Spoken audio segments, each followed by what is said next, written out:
MN news देख रहे सभी साथियों का बहुत बहुत स्वागत है। इस वक्त मैं तमिलनाडु के कन्याकुमारी में हूँ, जहाँ पर बहुजन क्रांति मोर्चा, भारत मुक्ति मोर्चा द्वारा जो राष्ट्रव्यापी परिवर्तन यात्रा ईवीएम भांडाफोड़ परिवर्तन यात्रा शुरू की जा रही है। यहाँ पर हम लोग देख रहे हैं बड़े पैमाने पर जो डीएसपी ऑफिस है उसके बाहर बहुजन क्रांति मोर्चा के कार्यकर्ता उपस्थित है। आखिर ये सारा क्या मामला है, ये सब जानने की हम लोग कोशिश करेंगे। यहाँ पर हमारे साथ में जो बहुजन क्रांति मोर्चा के जो प्रभारी हैं यहाँ पर जो अभी यहाँ पर तमिलनाडु में जो यहाँ पर विक्की चौधरी जी, हम इनसे सीधे बात करेंगे कि आखिर क्या मामला है। विक्की चौधरी जी, परमिशन हो गई है, सब कुछ हो गया है, अभी ये मामला कहाँ रुका हुआ है क्या? दरअसल ये जो यात्रा अभी 26 तारीख से शुरू होने वाली थी, इसके लिए हमने पहले 13 जनवरी 2023 को हम डीजीपी ऑफिस गए थे चेन्नई में, और डीजीपी ऑफिस में अप्लाई किया और सारा डिटेल उनको दे दिया कि हमारे परिवर्तन यात्रा का स्वरूप क्या होगा। तो उसके ऊपर उन्होंने कार्रवाई करते हुए 30 जनवरी 2023 को उन्होंने लेटर जारी किया, और वो डायरेक्शन लेटर था, और ये सारी जानकारी उन्होंने हर पुलिस स्टेशन को भी भेज दी। और उन्होंने ये कहा कि आप परिवर्तन यात्रा चला सकते हैं, मगर जो भी पुलिस स्टेशन है लोकल के, उनके साथ आपको साथ सहयोग करके, कोऑपरेशन करके ये करना होगा, ऐसा उन्होंने कहा। तो उस आदेश का पालन करते हुए हम लोग ये 26 तारीख के प्रोग्राम के लिए 23 तारीख को जो कन्याकुमारी का जो डिस्ट्रिक्ट पुलिस हेडक्वार्टर यानी एसपी का ऑफिस है, वहां पर हम अपना एप्लीकेशन लेकर गए थे कि 26 तारीख को सुबह 11 बजे से लेकर 1-2 बजे तक हमारा प्रोग्राम यहाँ पर रहेगा। उसके लिए कौन सी जगह चाहिए ये भी हमने सब बता दिया उन लोगों को, और हमने ये भी कहा था कि हमारे महापुरुष तिरुवल्लुवर साहब हैं, जो 2000 साल पुराने हमारे संत रह चुके हैं, बहुत ग्रेट फिलोसोफर थे, तो उनकी प्रतिमा के सामने से हम इस यात्रा को शुरुआत करना चाहते हैं। तो हम वहाँ से अनुमति मांग रहे थे। तो पहले जो सुप्रिंटेंडेंट ऑफ पुलिस है, उनका नाम है हरि किरण प्रसाद। तो उन्होंने जब हमारा जो एप्लीकेशन देखा और देखने के बाद उन्होंने ये बोला कि आप इसके ऊपर बोल नहीं सकते, ये लीगल मैटर है, इसके लिए परमिशन अलग से लगती है, ये हाई कोर्ट से परमिशन लगती है, ऐसे मतलब कुछ बातें जो हरि किरण प्रसाद है वो बोल रहे हैं। तो हमने कहा कि ये मैटर पहले ही सुप्रीम कोर्ट में भी सुना जा चुका है, हाई कोर्ट में भी सुना जा चुका है, और जो जानकारी पब्लिक डोमेन में है तो वही हम बोलने वाले हैं, हम कुछ नया बोलने वाले नहीं, हमको सब पता है। मगर उन्होंने हमें तुरंत इसकी परमिशन ना देते हुए उन्होंने ये कहा कि हम इसके ऊपर थोड़ा डिस्कशन करेंगे और इसके बाद इसको परमिशन देना है या नहीं देना है हम तय करेंगे, ऐसा उन्होंने बोला। तो मैं बोला ठीक है, आपको 1 दिन का समय आप ले लीजिए और दूसरे दिन दे दीजिए। तो मैं 24 तारीख को गया, तो 24 तारीख को भी उन्होंने हमारे जो एप्लीकेशन है अनुमति के लिए, तो उन्होंने अनुमति उस दिन हमें नहीं दी। उन्होंने कहा कि कल आपको मिल जाएगी, यानी 25 को। फिर इसके बाद हम 25 तारीख को सुप्रिंटेंडेंट ऑफ पुलिस के ऑफिस में गए और हरि किरण प्रसाद से हम मिले। तो हमने उनको एक रिमाइंडर लेटर दिया था कि हमारा एक ऐसा अनुमति के लिए लेटर आया है, मगर अभी तक आपने कोई भी रिटर्न में जवाब नहीं दिया है। अगर आपका जवाब रिटर्न में नहीं आता है तो हम ऐसा मान कर चलेंगे कि आप हमें परमिशन ग्रांट कर चुके हैं। तो फिर उसके बाद उन्होंने कार्रवाई करते हुए जो कन्याकुमारी का जो लोकल डीएसपी का ऑफिस है, वहां पर उन्होंने उस हमारे एप्लीकेशन को भेजा और इनके द्वारा हमारे साथ डील करने के लिए बोला। तो जब हमें इस पुलिस स्टेशन में बुलाया गया था डीएसपी ऑफिस में, हम यहाँ पर आए, तो उन्होंने कहा कि ठीक है आपका प्रोग्राम है, मगर जो जगह आप चाहते हैं उस जगह पर हम नहीं करने दे सकते, क्योंकि लॉ एंड ऑर्डर का प्रॉब्लम हो सकता है, ट्रैफिक का प्रॉब्लम हो सकता है। तो वो बोल रहे थे कि हम दूसरी जगह आपको दे सकते हैं। तो मैंने बोला कौन सी जगह दे सकते हैं? तो उन्होंने कहा कि नजदीक में ही एक पार्किंग है, बाइक वगैरह पार्क होती है, वहां पर आप कर सकते हो, उन्होंने बोला। तो हमने वो जगह ऑलरेडी दे चुकी, तो साहब से भी सलाह मशवरा किया, तो बोले ठीक है हमें कोई दिक्कत नहीं, वो जगह भी हमें चलेगी। मगर हमारी डिमांड ये थी कि हम जो तिरुवल्लुवर साहब का जो प्रतिमा है वहां से हम इधर चल कर आएंगे, क्योंकि उनकी प्रतिमा से ही हमारे परिवर्तन यात्रा की शुरू करना भी एक बहुत बड़ा एक महान मकसद मेश्राम साहब ने रखा था।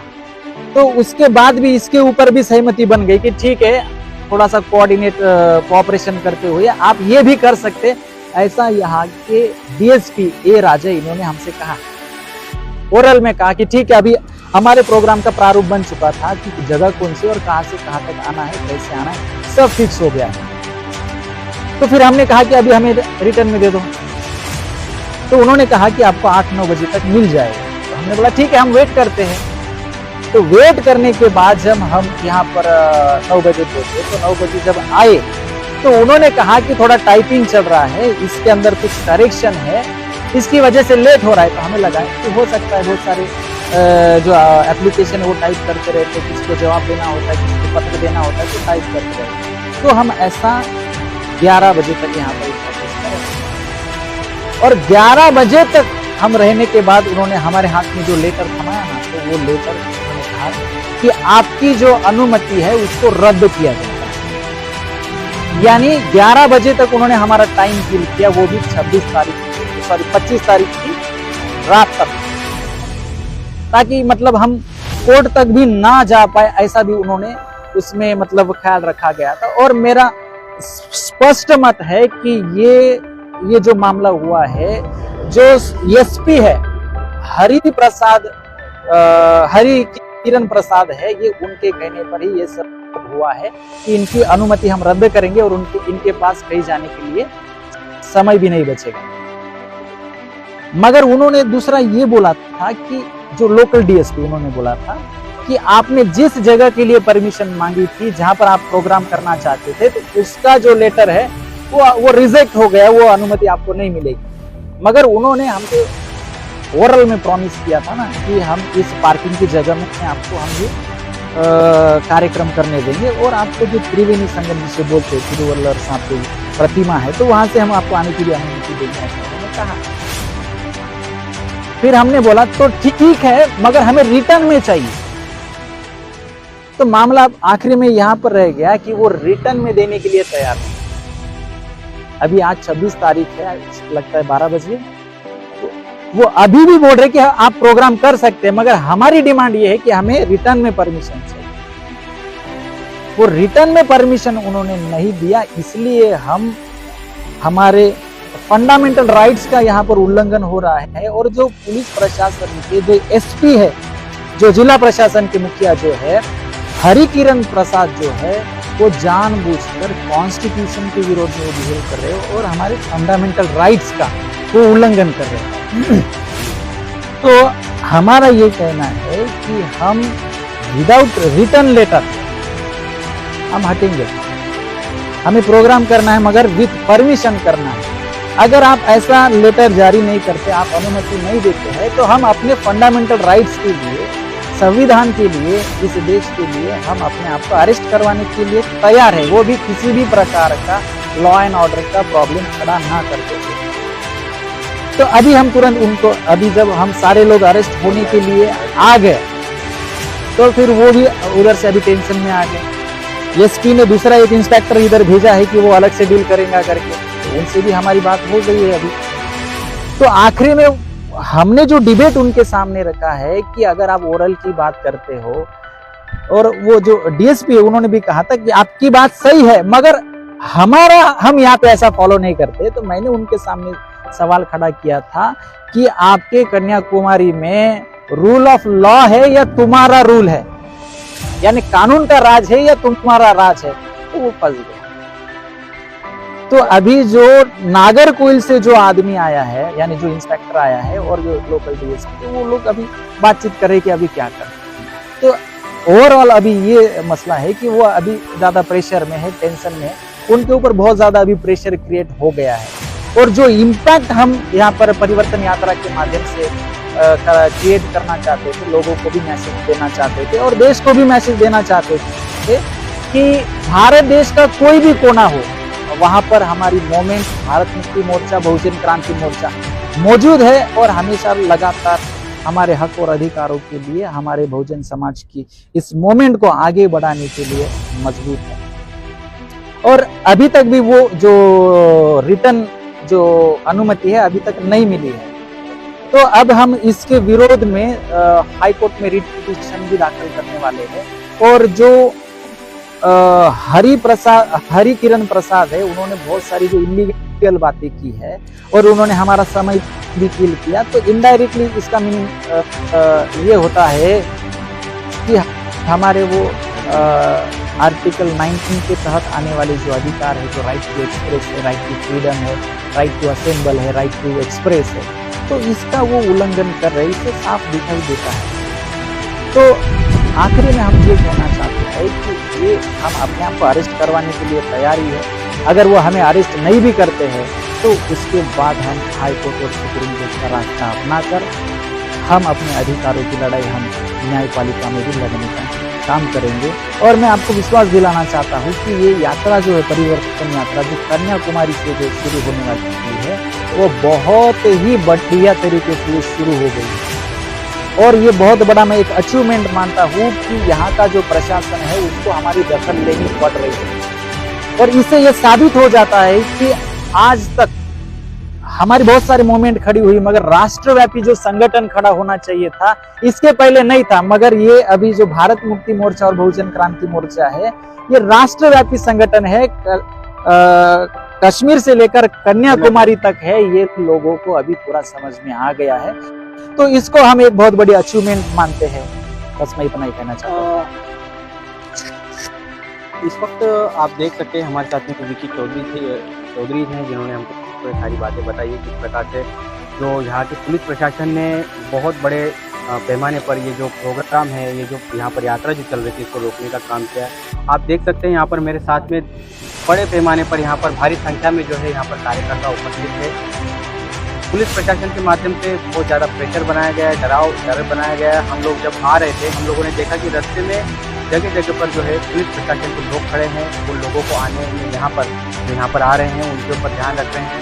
तो जो लोकल के जो लोग हैं वो डर के वजह से जो है यहाँ पर नहीं आ पा रहे। बहुत सारे लोगों को बाहर ही रोका जा रहा है, मगर बड़े पैमाने पर यहाँ पर कुछ लोग यहाँ पर उपस्थित भी हैं। आप देख सकते हैं यहाँ पर तमिलनाडु में जो कन्याकुमारी में है, हम लोग यहाँ के लोकल के भी कार्यकर्ता बड़े पैमाने पर यहाँ पर उपस्थित है।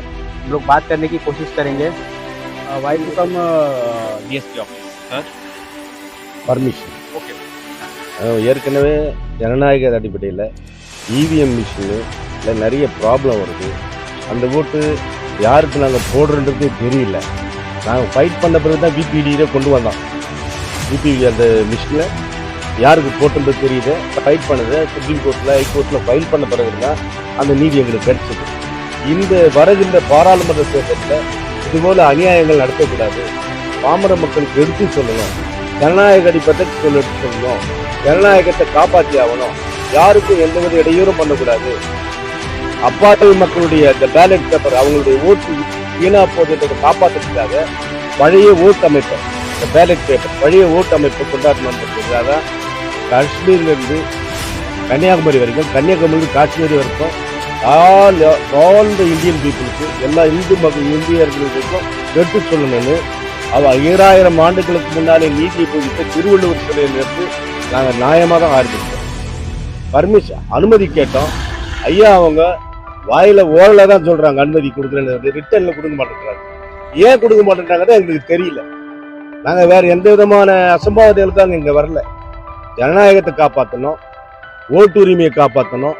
அப்பாவி மக்கள் ஓட்டுரிமை என்னன்னு தெரியணும்.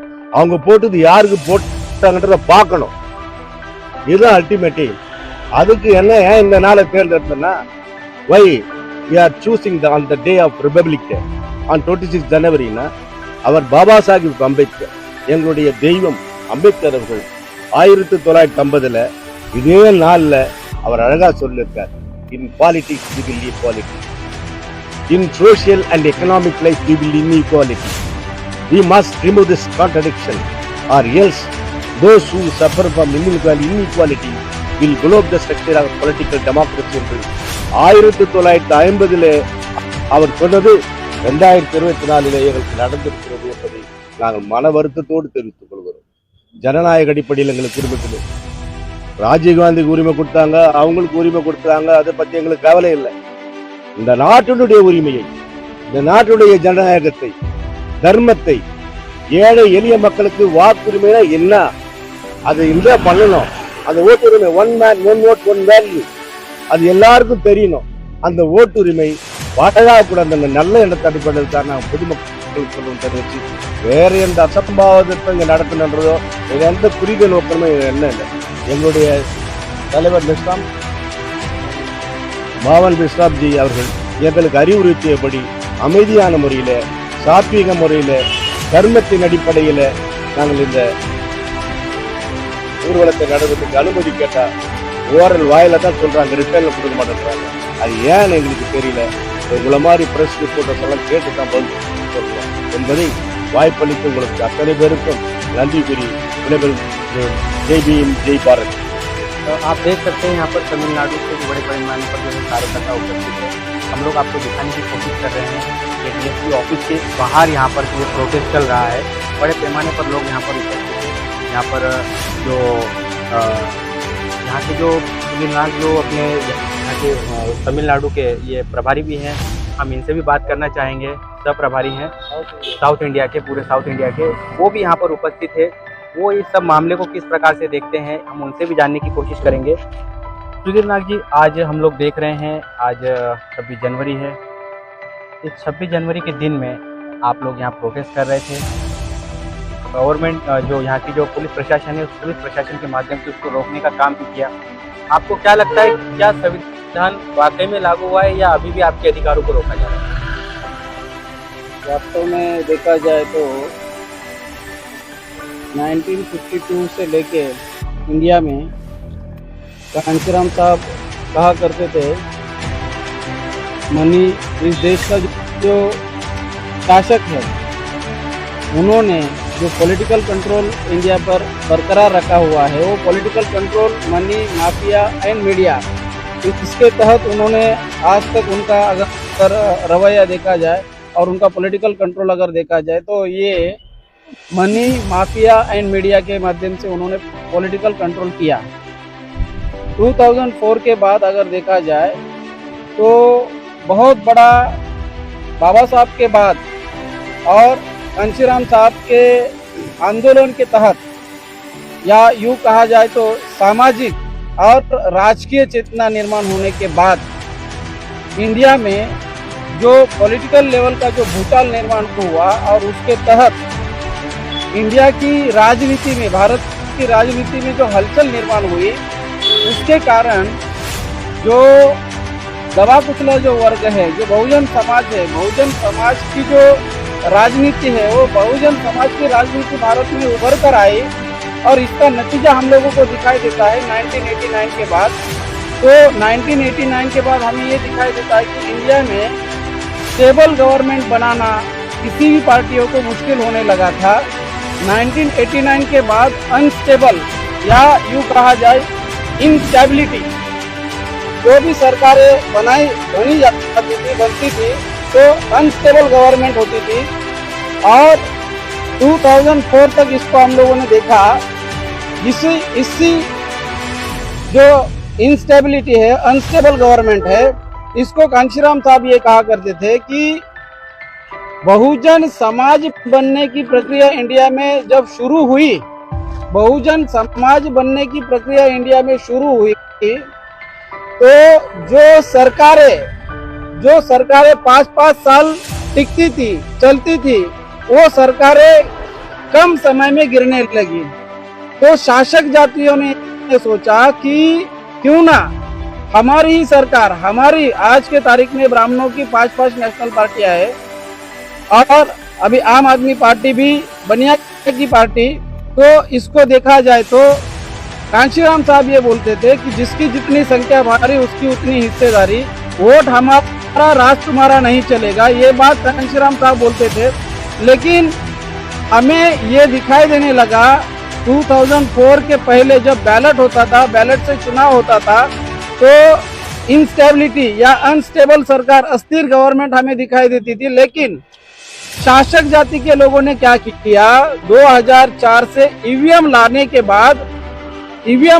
बाद स्टेबल गवर्नमेंट इंडिया में निर्माण होने लगा। 2004 stable government, 2009 stable government, 2014 stable government, 2019 stable government, ये आपको ईवीएम का 2004 के बाद हमें ये दिखाई देता है। ईवीएम आने के बाद और ईवीएम के पहले बैलेट से जब चुनाव होता था तो भारत की राजनीति में जो बहुजन समाज के लोगों का उभार, बहुजन समाज के लोगों पे लीडरशिप इमरजेंस हो रही थी। लेकिन ब्राह्मणों ने क्या किया, 2004 के बाद ईवीएम लाने से पूरी तरह से आज के तारीख में ब्राह्मणों का जुडिशरी, मीडिया, पार्लियामेंट, एडमिनिस्ट्रेशन के साथ साथ पॉलिटिकल लेवल पर पूरी तरह से ब्राह्मणों का पूरा कब्जा है। अभी ये कब्जा ईवीएम के माध्यम से उन लोगों ने बरकरार किया है और ईवीएम को आज के तारीख में अगर कौन एक्सपोज करने का काम कर रहा है तो वो हमारे नेशनल प्रेसिडेंट, भारत मुक्ति मोर्चा के नेशनल प्रेसिडेंट वामन मेश्राम साहब के द्वारा इसके पहले भी 26 जून 2019 से लेके जम्मू एंड कश्मीर से लेके आंध्र प्रदेश 12 मार्च 2020 को आंध्र प्रदेश तक ये ईवीएम भंडारपुर यात्रा, ये पार्ट 1 यात्रा पहले निकाली गई और बहुत ज्यादा पैमाने पर इसके बारे में लोगों को जागरूक किया गया। अभी सेकेंड लेवल पर ये यात्रा हम लोग कंटिन्यू 1 साल चलाने वाले हैं। 26 जनवरी 2023 से लेके 24 तक ये यात्रा लगातार पूरे भारत में चलेगी और ये आने वाले 2024 में हम ये चाहते हैं कि आने वाले 2024 में बीजेपी को हर हालत में हमें रोकना है। और ये रोकने के लिए, क्योंकि इंडिया का जो शासक है ये ब्राह्मण है, एक सबसे बड़ी बात है कि वो शासक ब्राह्मण है, बाय डीएनए ब्राह्मण यूरेशियन है, बाय डीएनए विदेशी है। तीसरा सबसे महत्वपूर्ण पॉइंट ये है कि ब्राह्मण विदेशी है, बाय डीएनए वो विदेशी और वो अल्पसंख्यक है। अल्पसंख्यक लोगों का, माइनॉरिटी लोगों का मेजॉरिटी लोगों पर अगर कंट्रोल बरकरार है तो वोट हमारा, राज तुम्हारा नहीं चलेगा। कि सारे की सारी पार्टियां, कांग्रेस ब्राह्मण का, बीजेपी ब्राह्मण का, सीपीएम ब्राह्मण का, सीपीआई ब्राह्मण का, उनका इस देश पर कंट्रोल है।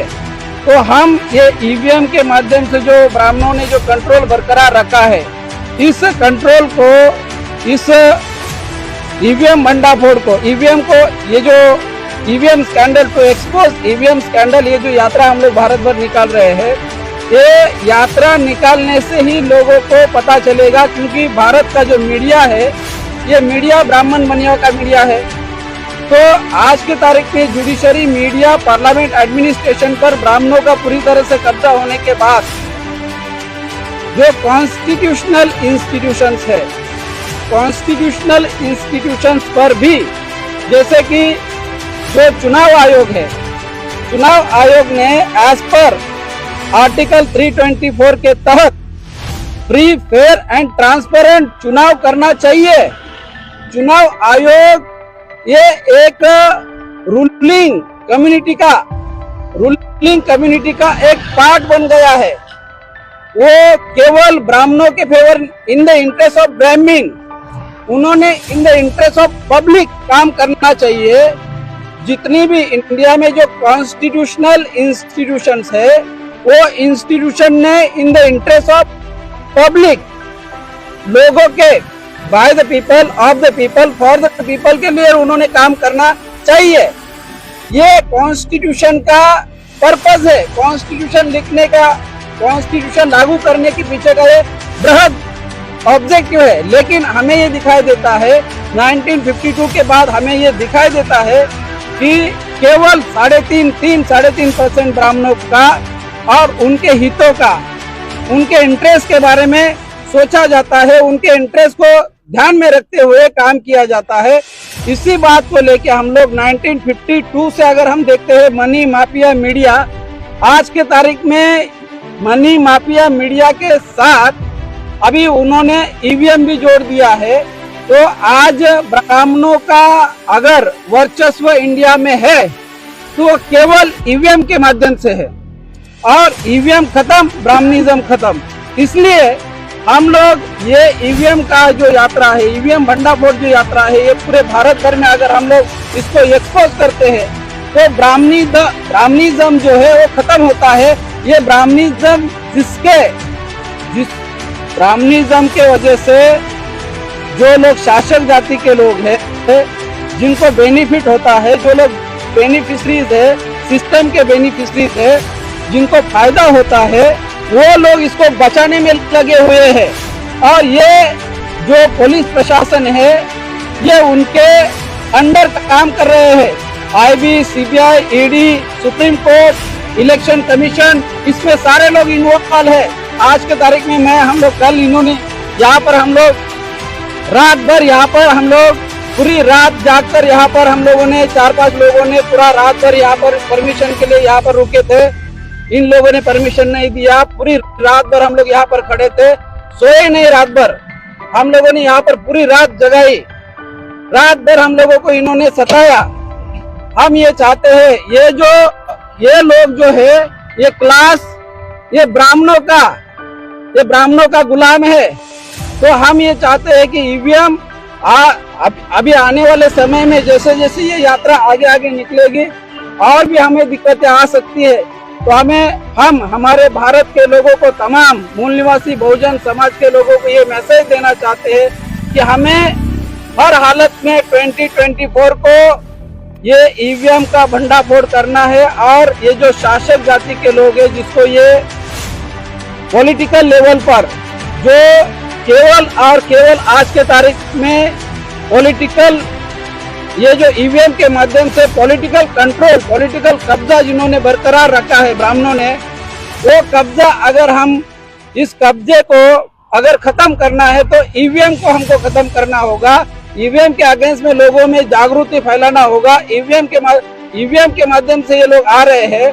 तो ये हमें यहाँ से ये संदेश हम लोग हमारे लोगों को देना चाहते हैं कि ये किस तरह से ये लोग सारे लेवल पर, एक एग्जाम्पल के तौर पर अगर देखा जाए, मैंने यहाँ के जो पुलिस लोग हैं, यहाँ के जो लोग हैं, पुलिस प्रशासन है यहाँ का, इनको मैंने ये बताने की कोशिश की। आईबी के लोग हैं, इनको बताने की कोशिश की कि 4,984 एमएलए 4,984 एमएलए इन लोगों के ऊपर 4,984 MP and MLA, x MP, ex MLA, sitting MP, sitting MLA, इनके ऊपर 4,984 केसेस है सुप्रीम कोर्ट में।